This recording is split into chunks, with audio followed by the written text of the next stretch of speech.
রস খাইয়া হইয়া মাতা। আসসালামু আলাইকুম এভরিওয়ান। দেখতেই পারছেন আমরা চলে যাইতেছি খেজুরের রস চুরি করতে না, আমরা চলে যাইতেছি খাইতে। তাহলে ভিডিওটা দেখতেই থাকুন। খেজুরের রস খাইতে হইলে আর অনেক সকাল সকাল যাওয়া লাগে। আমরা যাইতে যাইতে খুবই লেট হয়ে গেছে, প্রায় 6টা। যত সকাল যাইবেন তত বেশি রস পাইবেন। আমাদের যাইতে তো অনেক লেট হয়ে গেছে। এর ভিতরে দেখা যায় আমার চাচা উঠে যাইতেছে খেজুরের রস চুরি করতে না, মানে পারতে। কালি কথায় পেস লাগিয়া যায়, পারতে।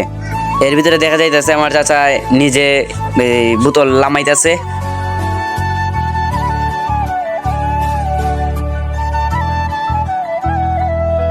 শেষ পর্যন্ত রস পায়রা নিলাম, পারার পরে আমরা খাইলাম।